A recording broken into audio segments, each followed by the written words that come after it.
ये क्वेश्चन है, a car starts the motion from rest and accelerate for some time with constant rate alpha and then deaccelerate with constant rate beta and comes to rest. If the total time taken by the car is t seconds, then draw the velocity time curve.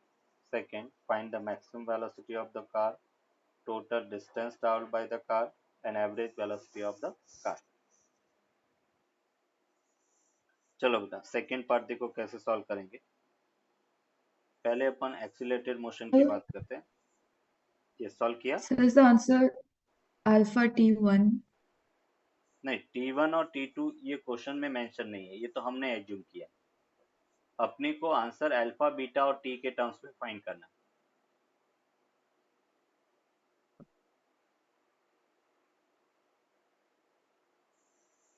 तो देखो इसको कैसे अपन solve करेंगे।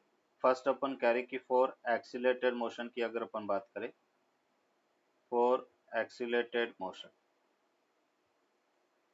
Acceleration motion में अपन कह रहे कि ये जैसे इस पॉइंट से अपन मोशन को स्टार्ट कर रहे हैं और यहाँ तक ये पार्टिकल, ये एक्सीलरेटेड मोशन है।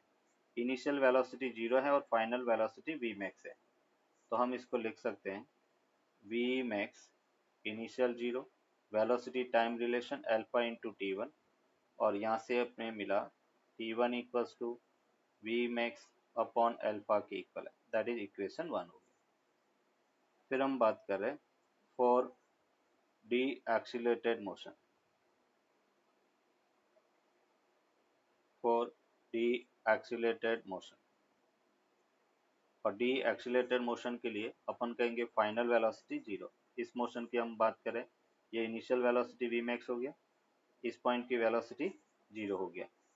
तो यहाँ पे अपन कह सकते हैं 0 equals to v max minus beta into t2 और यहाँ से हमें मिला, ये इक्वेशन 2 ले लो, t2 इक्वल्स टू अपने को मिला we max upon beta, that is equation 3 हो गया।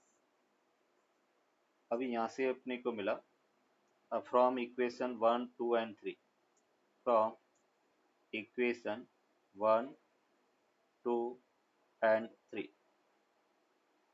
और यहाँ से हमें मिला t1 की value V max upon alpha है, V max upon alpha, t2 की value V max upon beta equals to t के इक्वल है और यहाँ से वी मैक्स अगर कॉमन ले ले तो beta plus alpha upon alpha beta equals to t और यहाँ से हमें वी मैक्स मिला, we max equals to alpha beta t upon alpha plus beta के इक्वल हो, that is the maximum velocity of the car.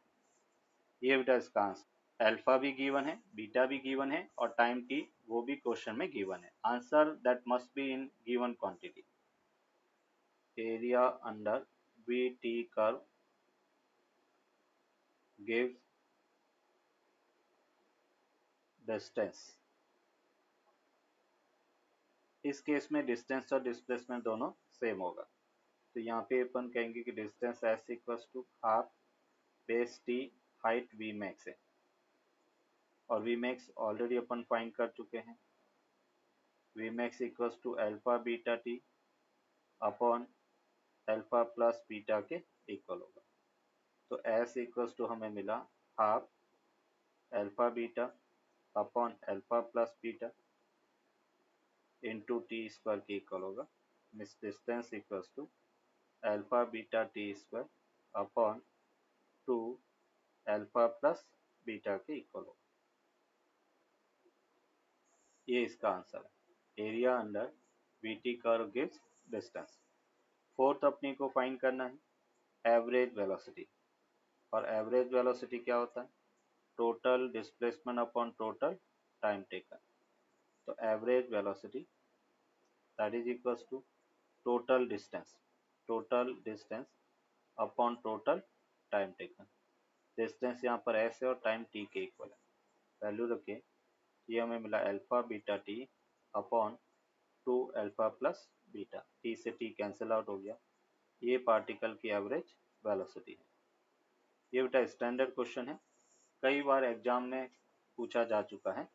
अब यहाँ पे कुछ इंपॉर्टेंट पॉइंट्स अपन लिखेंगे उन पॉइंट्स को भी अपने को याद रखना है। फर्स्ट अपन कहेंगे कि जो टाइम टेकन है T1 by T2, T1 by T2, जैसे इसको अपन प्रूव भी कर सकते हैं।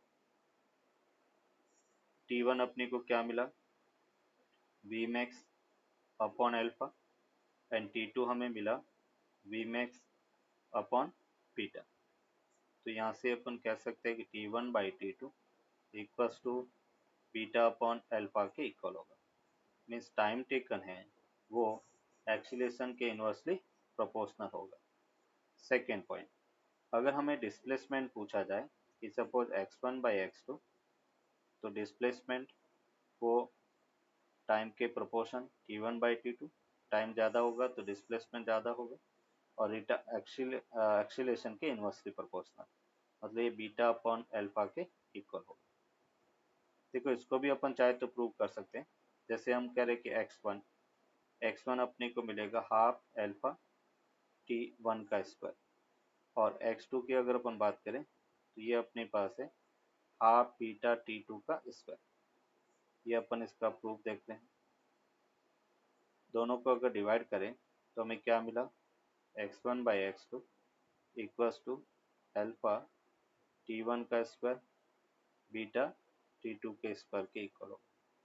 इस यहाँ से अपने को मिला x1 by x2 equals to alpha by beta T1 square upon T2 square, उसको हम लिख सकते हैं beta square upon alpha square. इससे अपने को मिला x1 by x2 equals to beta upon alpha, और वही T1 बाई T2 के इक्वल। तो डिस्प्लेसमेंट एक्सीलरेशन में रिलेशन और टाइम में कुछ इस टाइप से रिलेशन होगा।